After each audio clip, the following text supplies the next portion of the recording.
પલમાં એને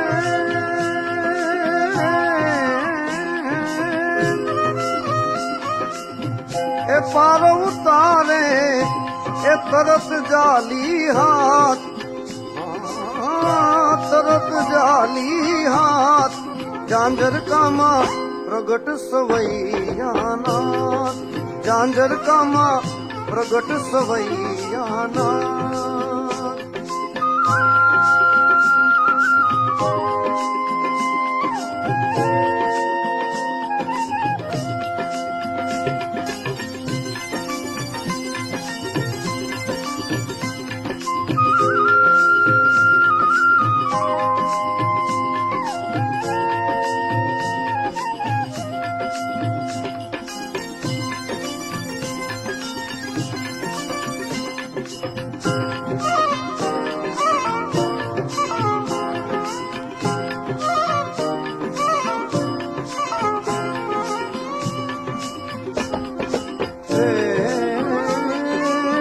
ધ્યાન ધંધામાં ગુરુજીનું પોટલું માથે સૌવાત,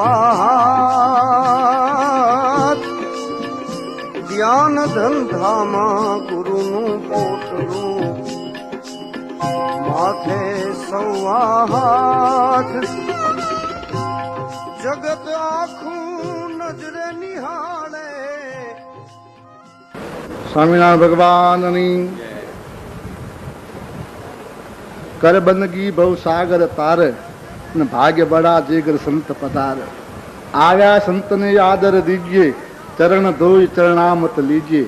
એવા સંત કોઈ પરોપકારી, આ ઓળે આવ્યાને લેત ઉગારી.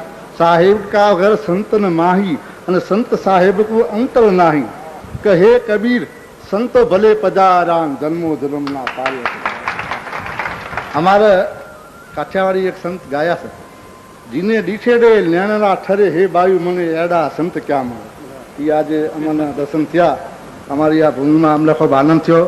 પરમ પૂજ્ય ધર્મ ધોરીંધર પ્રમુખ સ્વામી બાપુજી તથા સંત વૃંદ તથા આવેલા સર્વ આજુબાજુના ગામડાના સર્વ ભાઈ ભક્તો, અમદાવાદના અમારા જેઠાલાલભાઈ તથા બીજા ભાઈઓ આજે જે અહીંયા પધાર્યા છો અને પ્રમુખ સ્વામી સાહેબના જે આપણે વચનો સાંભળવાના છે, સાહેબના વચનો સાંભળ્યા અને ખૂબ મને આનંદ થયો. હું ત્યાં બેઠો હતો ને એમને જે પ્રવચનો કર્યા, હું ઘણા સંતોના આપના આશીર્વાદથી પ્રવચનો સાંભળ્યા છે. તો આપ જે બોલ્યા વ્યસન મુક્તિ બાબતમાં, એ તો મને ખૂબ આનંદ થયો. એ જોઈ, કારણ કે માનવ જન્મ જે આપ્યો છે ઈશ્વરે, વ્યસનો કરવા નથી આપ્યો. આ જન્મ છેલ્લો છે. આ જન્મથી ઈશ્વરની પ્રાપ્તિ થાય છે. તો આ જન્મની અંદર જે કુવ્યસનો હોય એ આપણે દૂર કરવા જોઈએ. દારૂ છે, મટન, જે કંઈ જે કહેવાય છે કુવ્યસન દૂર. આ જન્મથી આ જન્મ ઘણા માણસો એમ કહે છે કે આ જન્મથી ઈશ્વરને મળાય. કેમ ન મળાય? આપણા માયાનું આવરણ છે. એક મોટો હાથી હોય અને હાથીને પગની અંદર નેવર નાખવામાં આવે છે, ઓલું ધોરોના તરણાનું, પછીને બાંધી દે એટલે લોકોને એમ લાગે, હાથીને એમ લાગે કે મને બાંધ્યો છે. પણ ખરેખર હાથી એક મોટી સાંકળ તોડવું હોય તોડી નાખે, તો ઓલું તરણું તોડી શકે? તોડી નાખે. પણ એને એવું મનમાં છે કે મને બાંધ્યો છે.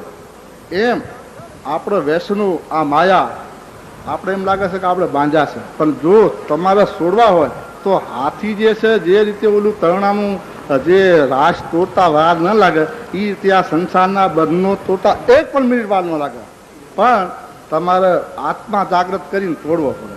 તો આ જન્મ એટલા માટે આપ્યો છે ઈશ્વરે, આવા સંતોના આશીર્વાદ લેવા, સાધુ સંતોની સેવા કરી, ગૌમાની સેવા કરવી અને લોક સેવાના કાર્યો કરવા, એટલા માટે આ જન્મ ઈશ્વરે આપ્યો છે. હવે અમારા ત્રિભુવનદાસ મહારાજ થોડુંક ઘણું કહી ગયા. અરે બીજું તમારે શું કહેવાનું હોય, હું ઓછું બોલું છું. પણ એક વાત કરું, આપણા હિન્દુસ્તાનમાં એક નાગજી સ્વામી નામના એક સંત થઈ ગયા, નાગજી સ્વામી.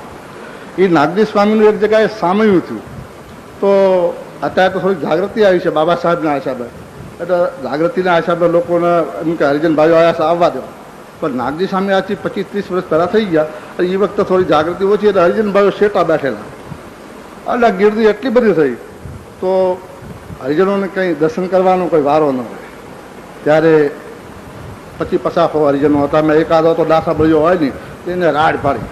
એટલી જબી રાડ પાડી સ્વામીજી જે હોય આ સ્વામી પણ માણસ બેઠો હોય અહીંયા પણ એનું ધ્યાન હોય બધું ખ્યાલ હોય કે ફલાણો માણસ બોલે છે ફલાણો આમ છે ખ્યાલ હોય કાંઈ મોટી વ્યક્તિ છે તો આમની રાડ સાંભળી એટલે ઉભા રહે કે ભાઈ ઓલો ભાઈ શું બોલે છે કે હરિજન છે આવા દે મોટાને કોણ કહી શકે તો નાગવી સ્વામી પાસે આવી નમન કરી અને ઓલા હરિજન ભાઈએ બાપુજી મારે એટલું પૂછવું છે કે શું પૂછવું છે કે મારે જ્યારે આપણા હિન્દુ ધર્મની અંદર વરા અવતાર લીધો ભગવાને વરા અવતાર કે હા તારે પૃથ્વી ક્યાં મેકી હતી કે પૃથ્વી આ દાઢે ચડાવી હતી તારે હરિજનો અંદર હતા કે નહીં આટલું મારે પૂછવું છે એટલે નાગજી સ્વામીએ કીધું કે ભાઈ તમે વચો હતા કે બાપા અમે વચો જતા આવડે અમને કહેવાનું અમને દર્શન તો કરવા દે અમારે બીજું તો કાંઈ દર્શન કરવા એટલે વધારે તો નથી કહેતો પણ જે તમે આ પગલું ભર્યું છે અને જે હરિજનોમાં જાઓ છો હું ગુજરાતમાં જાઉં છું ગુજરાતની અંદર અમારા ઠેઠ વડોદરા જિલ્લામાં ખૂબ ખૂબ પ્રોગ્રામ છે હોય છે અને ત્યાં અમારા 50% હરિજનો સ્વામિનારાયણ સંપ્રદાયને પાડે છે હું પણ એ લોકોને કહું છું બરોબર છે અમારા છોકરાના સંતો આજે મારા 2-3 વખત સામયા થઈ ગયા અને આવા મોટા મોટા ફંક્શનની અંદર અમે સાથે એમ કે પ્રવચનો પણ કર્યા બાપુજીનો આજે પહેલો પહેલો પરિચય છે અને જે હરિજનોમાં જાવશો અને જે જાગૃતિ આવે છે એને મને ખૂબ હું પોતે